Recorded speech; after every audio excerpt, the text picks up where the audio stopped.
Görünüyor mu kamerada şu anda Luka? Hayır. Görünmüyor mu? Çabuk gel görün. Çabuk. Kaçıyor serseri.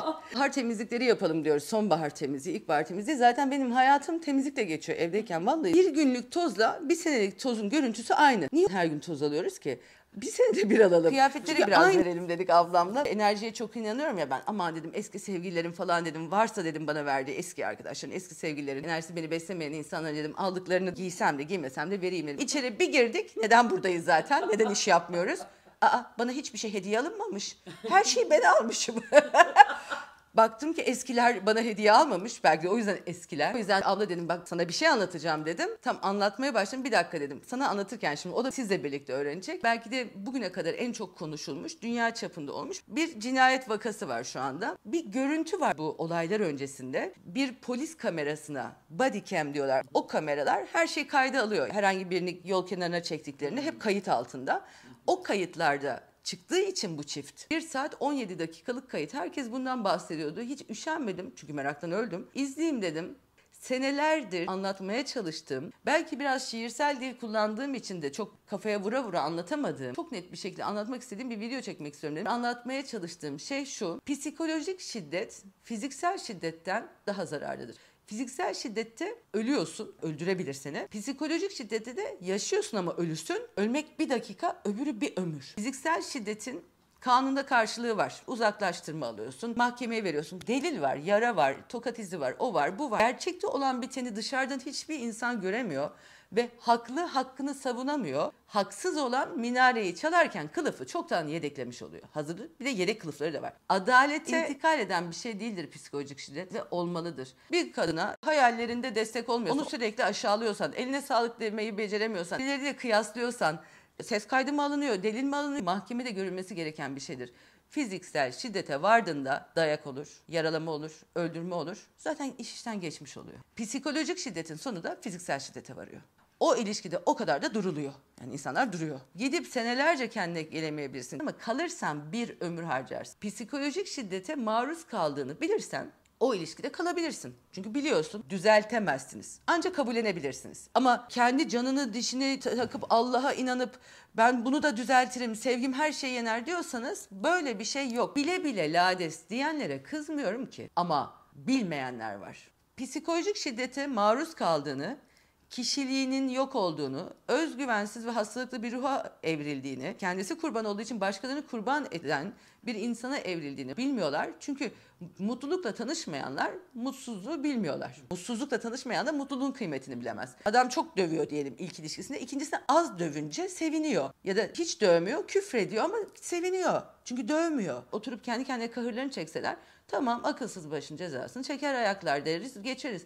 Hayır bunlar ağızlarını kapatmadan hapşırıyorlar. Virüs gibi de yayılıyorlar. Çünkü mutsuzlar. Mutsuz insan mutsuz eder. Ve kendine gelmeye çalışmaz. Çünkü yaşadığı hayatı, eline koyulan hayatı hak ettiği kadarı zanneder. Zaten insanın kendini kayırması kadar yaşadığı hayatı ve şartları da meşrulaştırması kimyasıdır. Farkındalık nedir işte? O kimyaya karşı mücadele vermektir. Tek başıma verdiğim bir savaş olduğuna da inanmıyorum. Benim gibi düşünen çok kadın var. İlk önce kadın arasındaki ayrımı bileceğiz. Kadın erkek eşitliği için uğraşmayacağız önce. Gelelim hikayeye. Gencecik bir kız, Gabby Petito kızın ismi. Hello and good morning. It is really nice. Hayali de ne? Herkesin hayali YouTuber olmak. Ve sevgilisi var. Çocuğun adı Brian Laundrie. 7 senedir birlikteler. 2 senedir falan da nişanlılar. Daha önce de böyle seyahatlere çıkmışlar ama son seyahatlerinde Haziran'da başlıyorlar. Ekim'de evlerine dönecekler. 23 yaşında çocuk, 22 yaşında kız. Free dispersed camp spot. And we've been lucky so far at all the places we've stayed. Son bir senedir de birlikte yaşıyorlar. Neyse bunlar tatile gidiyorlar. Çok da güzel hazırlıyorlar karavanı. Ve her yerden de Instagram, YouTube koyuyorlar. Bayağı da böyle 70-80 bin falan takipçileri var. İnanın görsem ay ne güzel derim. Çünkü ben karavanla sevgilimle gezmeyi çok isterdim. Karavan kolay da sevgili zor olduğu için yapamıyorum. Kızın babası doktor file çıktığında öğrendim olayı ben. Kız eve gel Instagram, YouTube koyuyorlar. Bayağı da böyle 70-80 bin falan takipçileri var. İnanın görsem ay ne güzel derim. Çünkü ben karavanla sevgilimle gezmeyi çok isterdim. Karavan kolay da sevgili zor olduğu için yapamıyorum. Kızın babası doktor file çıktığında öğrendim olayı ben. Kız eve gelmedi. Çocuk kızımın karavanıyla evine geldi ama bizle konuşmuyor. Avukat tuttu. Dediğinde zaten şey dedim. Birisiyle tatile gidiyorsun, nişanlın, ailece tanışıyorsunuz ve o aileyle konuşmuyorsun, dünürlerle. Kızın arabasıyla dönüyorsun ve kız yok. Kız öldü dedim yani. Kız öldü. Kızın öldüğü gün ya da birkaç gün öncesi 911 araması yapıyor bir şoför.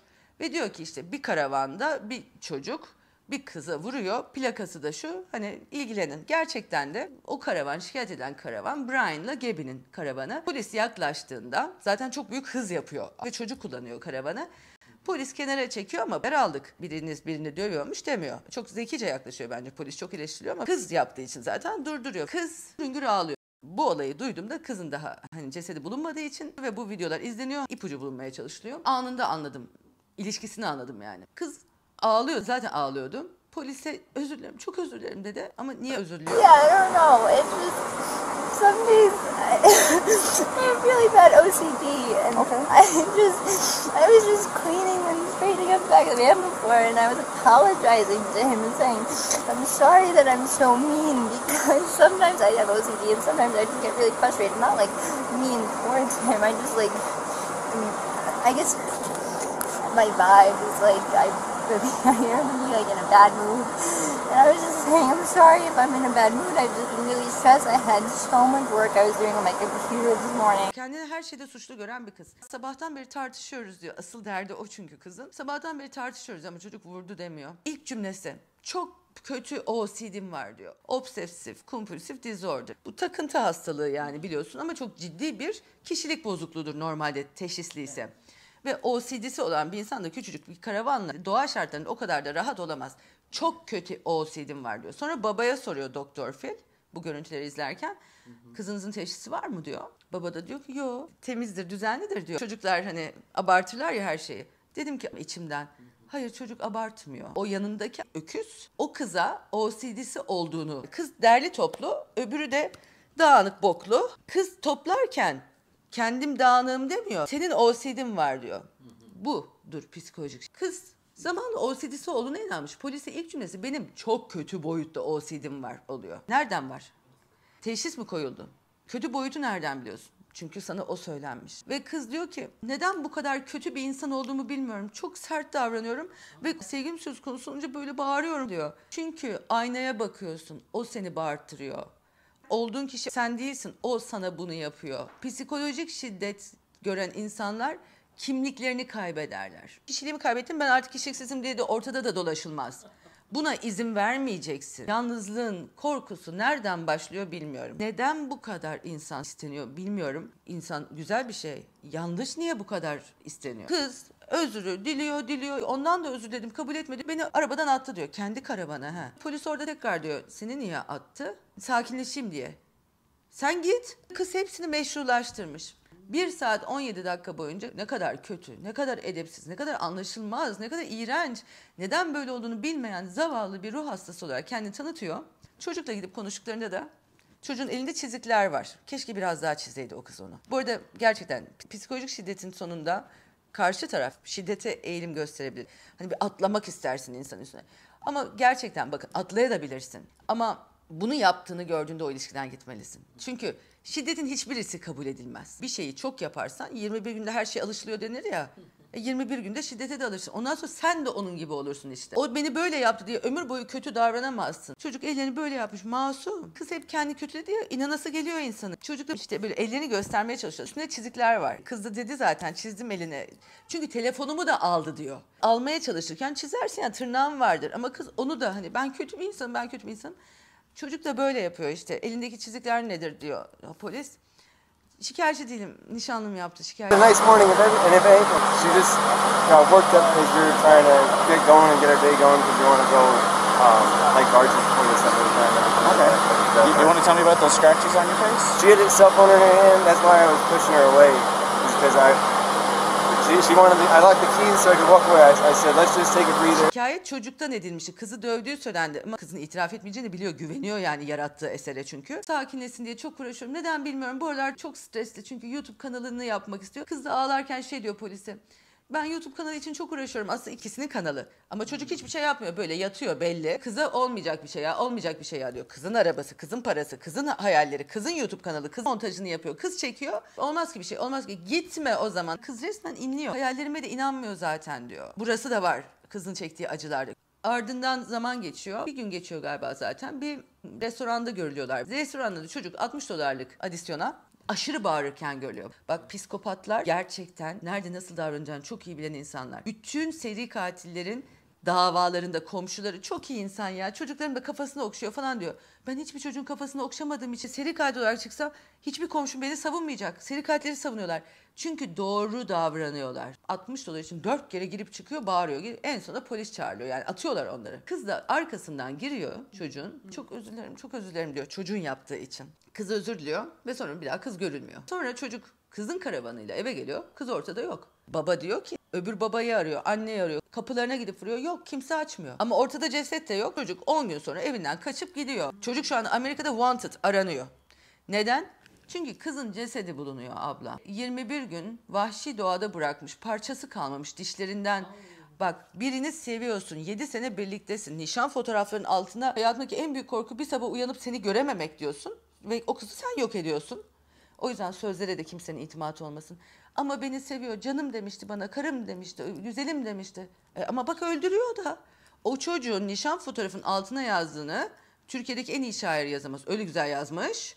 Ama al işte, bir sene sonra nişanlını öldürdün. O kızı öldürmesinin sebebini hep düşünüyorlar. Ben şöyle düşünüyorum. Restorandan çıkarken, narsist öyledir çünkü. Her psikopatta narsizm vardır. Her narsist psikopat değildir bu arada. Büyük bir ihtimalle onun adına özür dedi ya, onu küçük düşürdü. Özgüveni olan insan bundan etkilenmez. Özgüvensiz insandır narsist. Ben söylemiyorum, psikiyatristler söylüyor bunu.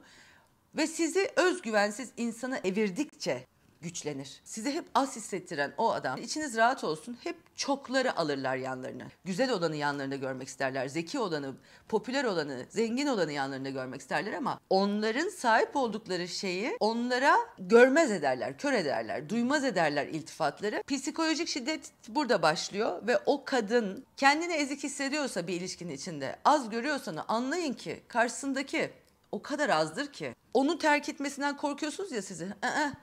O sizin terk etmenizden çok korktuğu için sizi yok ediyor. Yani sadece ben sana bakarım. Bir ilişkimde öyle birisi bana söylemişti. Ayrılırsan ama kimse bakmaz sana bundan sonra bir daha. Sanki herkes bana baksın diye yaşıyorum. Ay, çok korkuyorum kimse bana bakmayacak diye. Ben bakacak mıyım acaba? Bu ukalalık olmadığımı biliyorsun ama gerçekten 8 milyar insan var, bir tane ömür var. Bana kötü hissettirenle niye durayım ya? Cenaze törenini canlı yayınladılar. Sonradan izledim ben. Babasının konuşması, yanlış ilişkide durmayın dedi. Yanlış ilişki olduğunu anlamamak zaten sorun. O kıza da deseydi yanlış ilişkide durmayın, o kız yine durdu. Çünkü kendisininkini doğru zannediyor. Doğru cümle yanlış ilişkide durmayın. Ama yanlış olduğunu anlayın. Farkındalığı yükseltin. Tekrar söylüyorum. Az olabilirsiniz. Aptal olabilirsiniz. Ama bu dünyada bir ilişki yaşıyorsanız çok hissetmelisiniz. Zeki hissetmelisiniz. Çirkin olabilirsiniz, güzel hissetmelisiniz. Bir ilişki yaşanıyorsa bunları karşınızdaki size söylemek değil ama hissettirmek. Yanlış da olabilirsiniz ama size doğru hissettirmiyorsa hayatınızdan atın. Galiba ben hata yapıyorum. Bende OCD var. Aşk varsa eğer o OCD'ni alır düzeltir o adam. Elinden tutar, doktora götürür o adam. OCD'yi de düzeltir, şizofreniyi de düzeltir sevgiyle. Bipolar'ı da düzeltir, borderline'da. Borderline'sın sen, ben gidiyorum dediğinde eğer o borderline o gittiği için üzülürse borderline gerizekalıdır. Eğer ki sende o hastalık varsa ve bu adam bununla mücadele edemiyorsa ve sen onun donlarını ütülüyorsan her gün, yemek yapıyorsan her gün, o ilişkide o insan gittiği için üzülüp borderline'ın biraz daha artıyorsa borderline değilsin, gerizekalısın. Kendisine yapılanlar yüzünden kendisi özür dileyen bir kadın, diyeceksiniz ki bu uç boyut, yani hep böyle mi oluyor? Ölüme gitti. İlişkinin yanlış olduğunu bilince çıkın demek kolay. İlişkinin yanlış olduğunu anlayın. Gabby Petito ve Brian Laundrie hikayesinin benim için polisin çektiği kameradaki görüntüler cinayet anından daha acı halleriydi. Onu da söylemek istiyorum. Çünkü orada bir insan yaşarken benim için ölmüş, aklı bulanmış, aslında OCD'si değil, sadece kötü bir sevgilisi olan bir kızdı. Ölümü belki inanın daha az acıtmıştır o kızı. Siz de çocuklarınız da bu hale gelmesin, buna izin vermeyin. Azsanız bile çok hissettirenlerle zaman geçirin.